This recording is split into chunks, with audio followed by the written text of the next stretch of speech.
स्वागत है दोस्तों आप सभी लोगों का आपके अपने चैनल स्टडी विद गोपी गोपाल में। दोस्तों आज मैं पोएट्री की दूसरी क्लास लेकर के आपके सामने हाजिर हुआ हूं।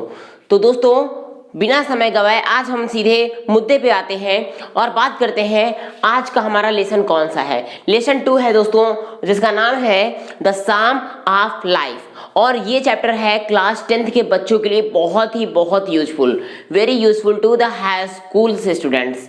जो हाई स्कूल में बच्चे पढ़ रहे हैं आज के समय में और जो बोर्ड एग्जाम की प्रिपरेशन कर रहे हैं उनके लिए आज का वीडियो होने वाला है बहुत खास।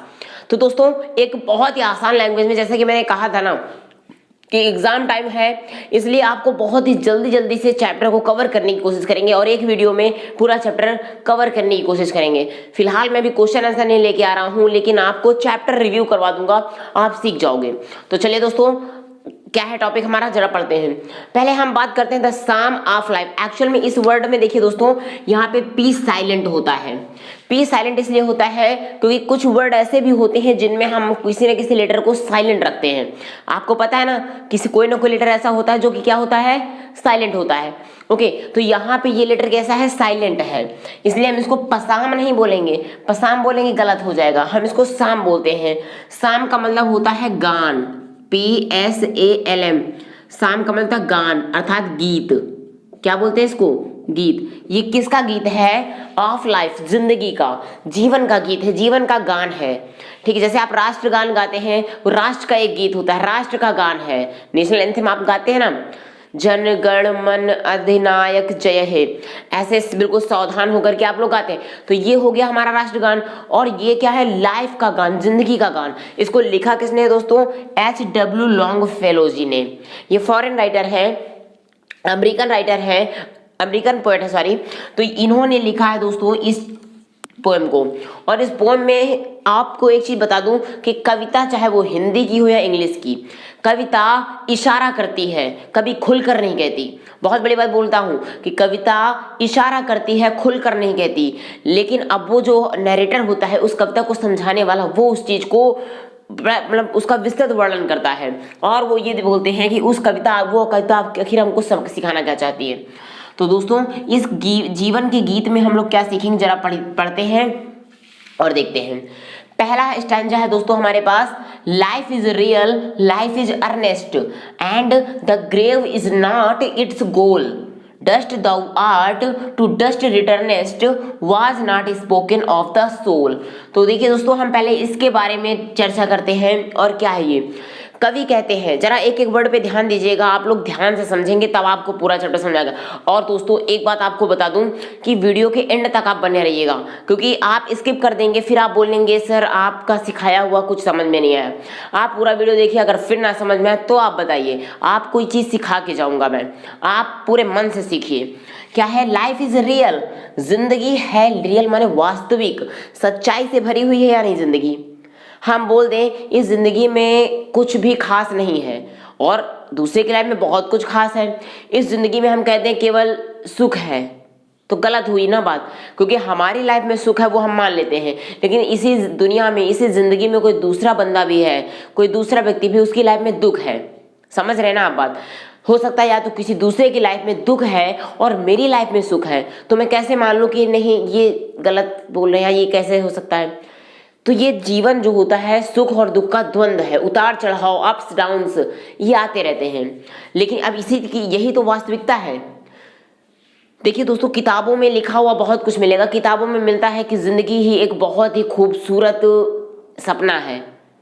आपको जरा समझाते, जरा समझिएगा, जिंदगी एक बहुत ही खूबसूरत सपना है, देखिए इसको, जिंदगी खूबसूरत सपना देखिए, लेकिन एक जिंदगी कड़वा सच भी है, इसको मानिए भी। बात समझ पा रहे हैं भाई। अगर हम ये बोल दें इस जिंदगी में मौज मस्ती है, तो वो तो है, ये सपना है, ख्वाब हर कोई चाहता है, लेकिन ये जिंदगी संघर्षों से भरी पड़ी है। इस जिंदगी में दुख सुख, लाभ हानि, ठीक है, ये सब बहुत सारे होते रहते हैं।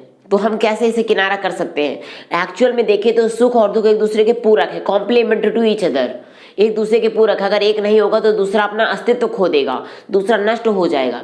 इसलिए वही बताया गया है कि लाइफ इज रियल, जीवन वास्तविक है। रियल मतलब वास्तविक, सच्चा है। लाइफ इज अर्नेस्ट, अर्नेस्ट का मतलब होता है गंभीर, और कभी कभी ये हमारी जिंदगी गंभीर हो जाती है।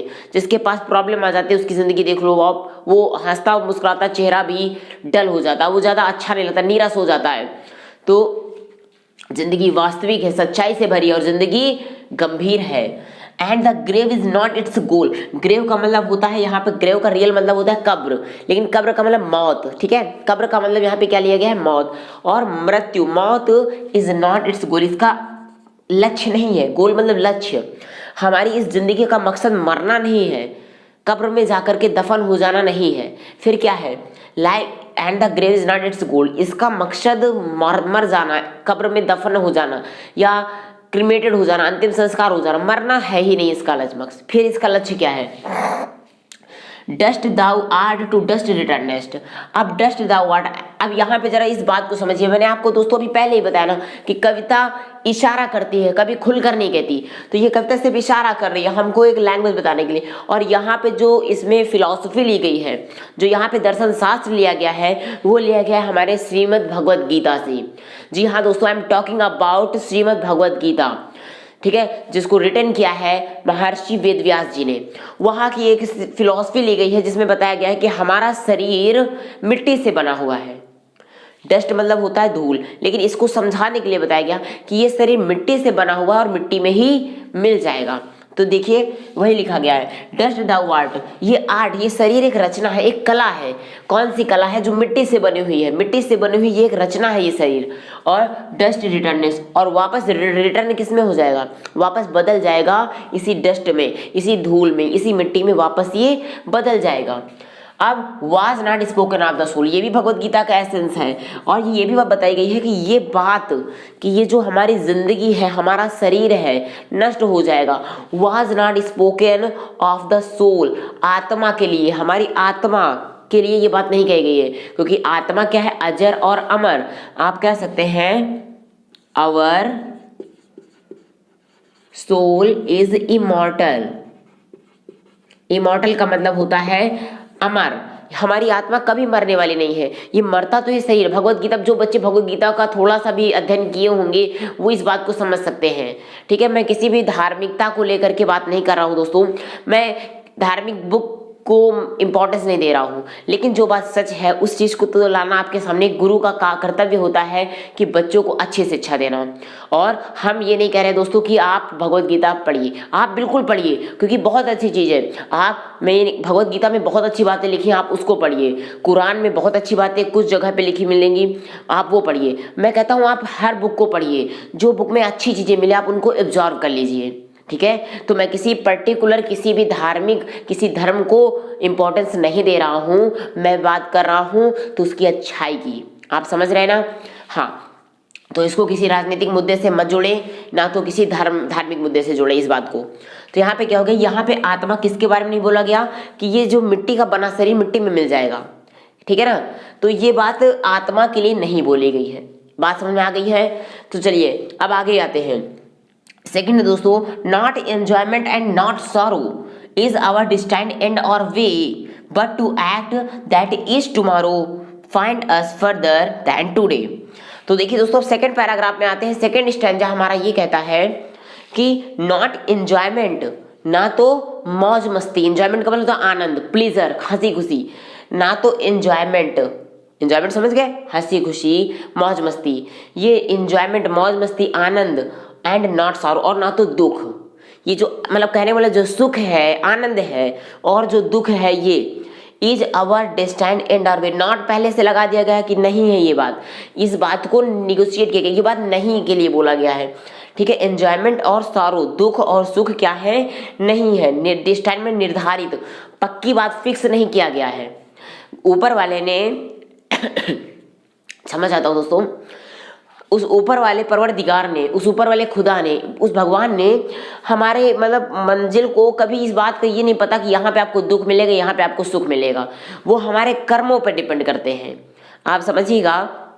जो हमको सुख मिलता है, जो हमको दुख मिलता है, वो निर्भर करता है हमारे कर्म कैसे हैं।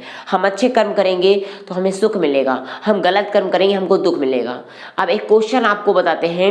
कुछ लोग सोच रहे होंगे कि लेकिन सर यहाँ पे इस रियल लाइफ में आपने अभी बताया कि लाइफ तो रियल है, जिंदगी वास्तविक है। हाँ, मैं भी मानता हूँ, लेकिन इस वास्तविक जिंदगी में अगर देखें तो जो गंदे लोग हैं, ठीक है, वो फल फूल रहे हैं, बहुत अच्छे से हो रहे हैं, ठीक है, जो बुरे लोग हैं, और जो अच्छे लोग हैं वो पिस रहे हैं, वो मतलब किसी तरीके से अपनी जीविका चला रहे हैं।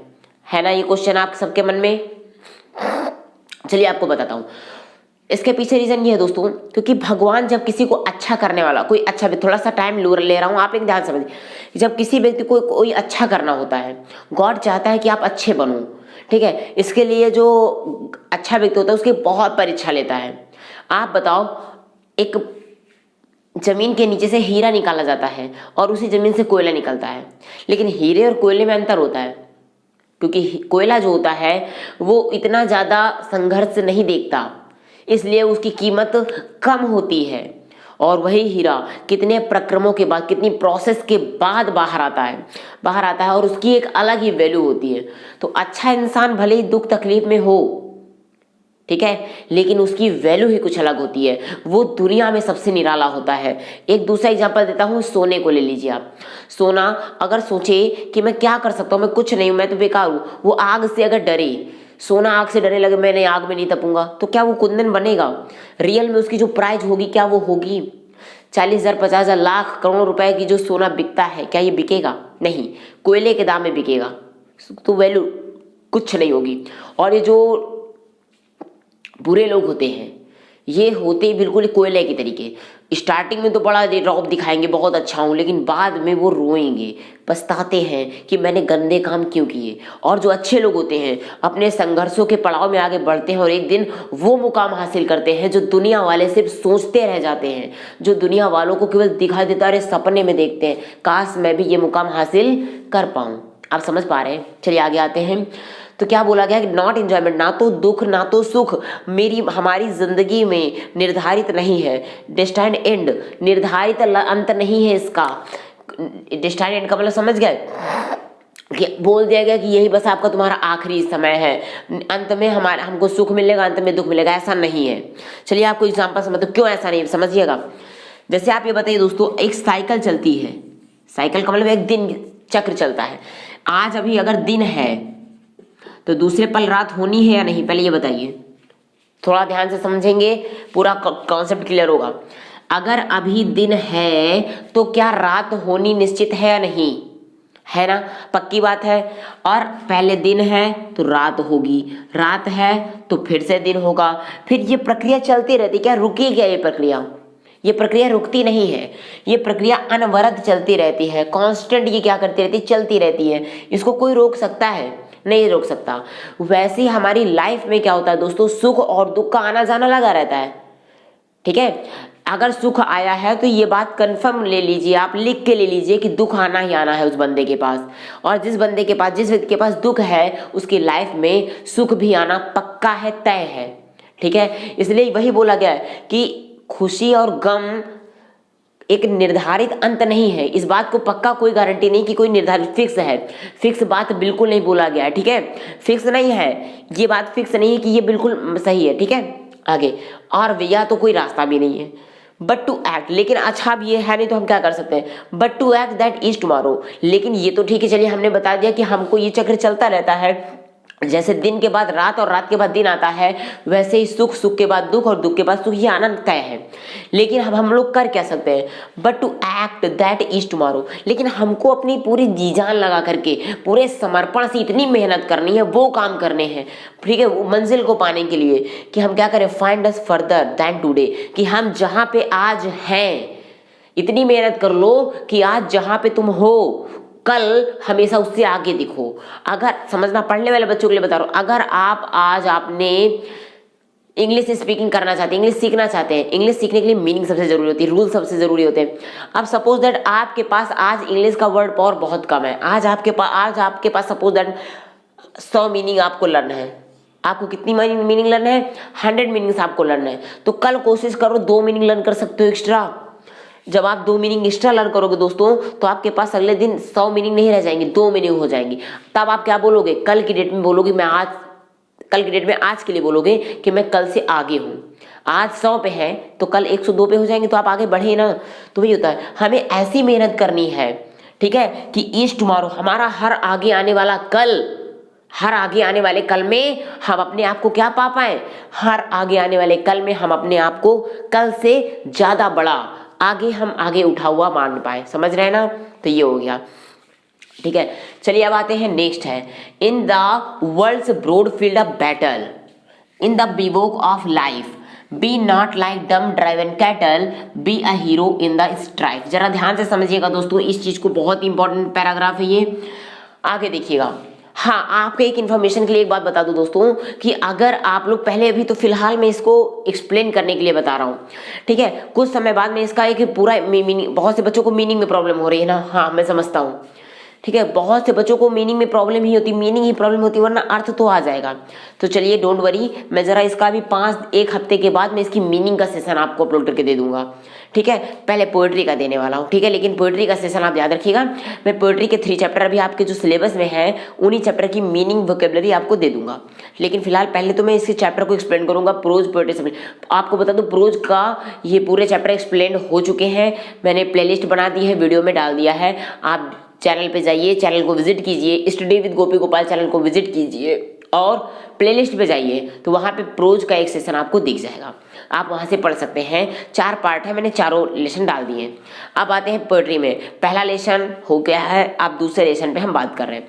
तो चलिए दोस्तों, इसके बाद, in the world's broad field of battle, world's मतलब संसार के, ब्रॉड मतलब विस्तृत, फैले हुए, बड़े हुए, फील्ड ऑफ बैटल, बैटल में युद्ध के क्षेत्र में, मतलब एक युद्ध, इस दुनिया को पता है कवि ने क्या बता दिया है, इस दुनिया को कवि ने बताया है कि ये युद्ध का मैदान है, एक अखाड़ा है, जिसपे तुम्हें, हमें, मुझे, हम सब को लड़ना है।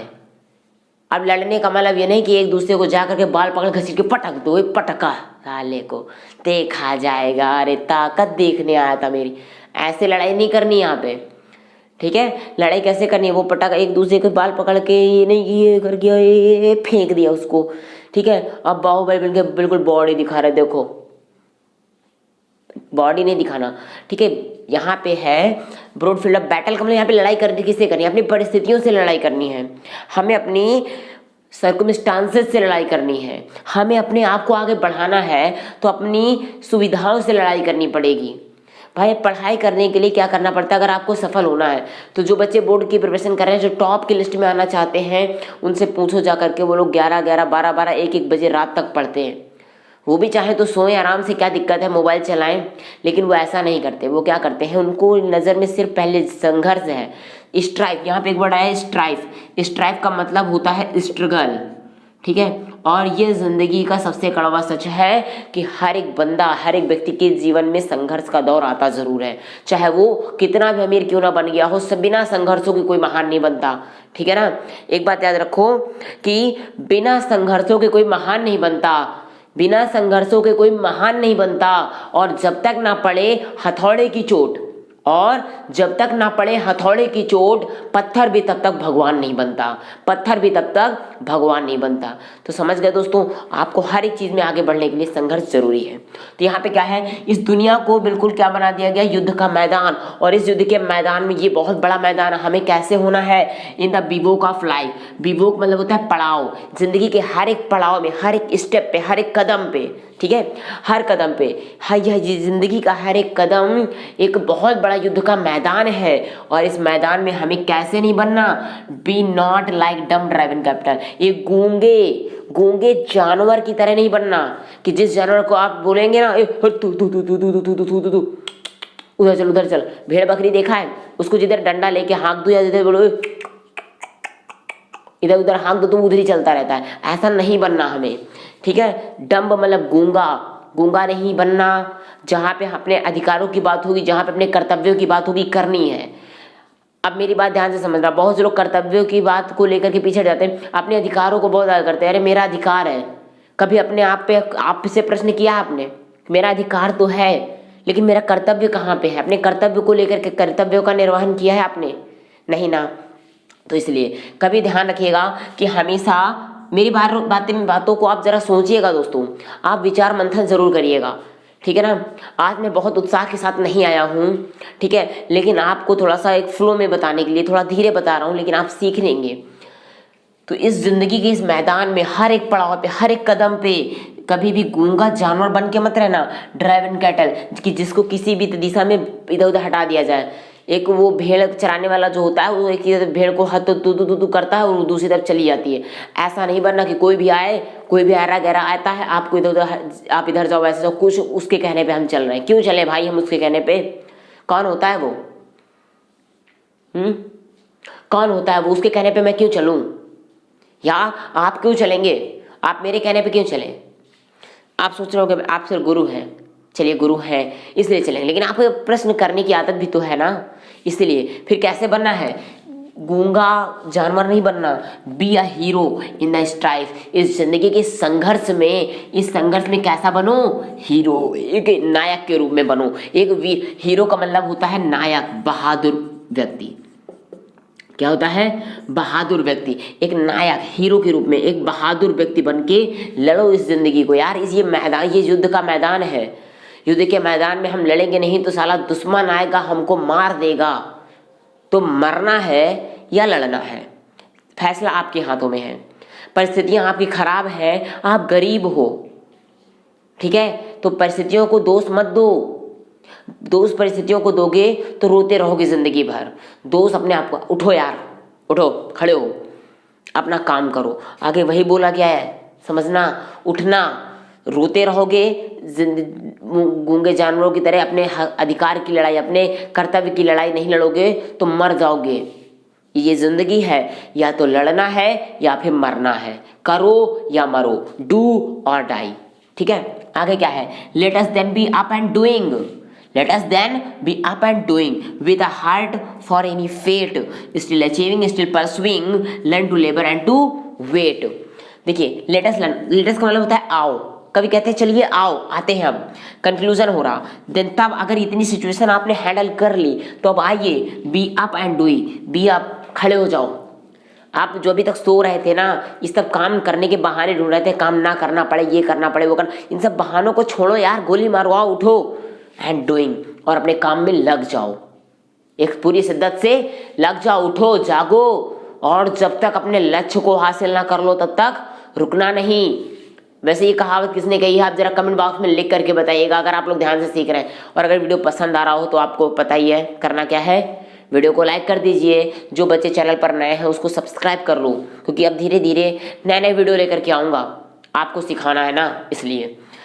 तो उठिए और डूइंग, अपने कर्तव्यों के लिए, एक लड़ाई करने के लिए स्टार्ट हो। लड़ाई करने वाला समझ गए ना, अपने कर्तव्यों के लिए खड़े हो जाओ, और with a heart for any fate. और ये काम कैसे करना है?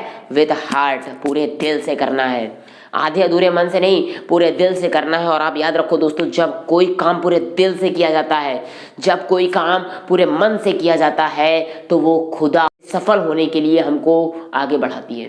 कहने का मतलब, जब आप किसी चीज को पूरी शिद्दत से चाहते हो ना, तो पूरी कायनात तुम्हें उससे मिलाने में लग जाती है। अगर आप सफलता से प्यार करते हो, आप सफलता चाहते हो, उसके लिए जी तोड़ मेहनत करते हो, पूरी शिद्दत लगा देते हो, पूरे दिल से काम करते हो, पूरे दिल से मेहनत करते हो, तो ये पूरी कायनात सफलता को आपके कदमों में ला के रख देती है। लेकिन मेहनत करना पड़ेगा, बी अप एंड डूइंग, आपको करना पड़ेगा। You should do by again and again, you should do again and again. If you fail you should try and try again, okay?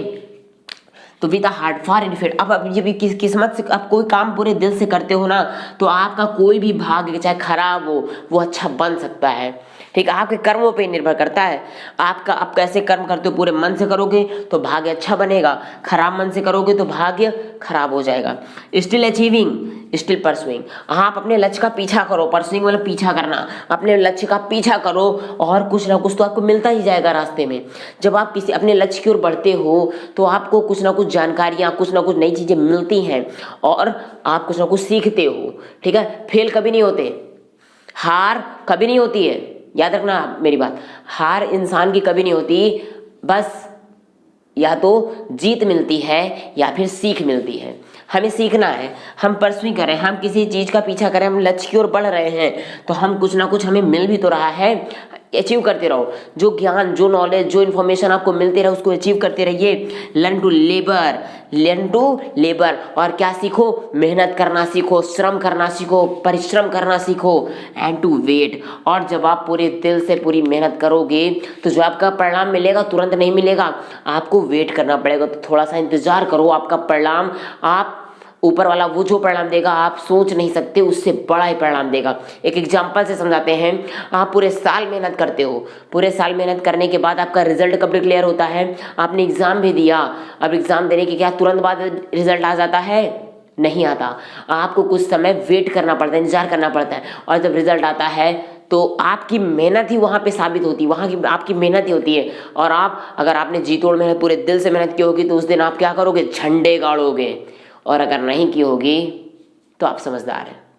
तो मिलते हैं दोस्तों अब नेक्स्ट वीडियो में। फिलहाल आप ये बताइए वीडियो आपको कैसा लगा, पसंद आया हो तो वीडियो को लाइक कर दीजिए, चैनल पे नए हैं तो सब्सक्राइब कर दीजिए। और आगे ही एक चैप्टर बचता है पोएट्री का, उसको लेकर के नेक्स्ट वीडियो में आता हूँ। मिलते हैं अब नेक्स्ट वीडियो में, तब तक के लिए नमस्कार।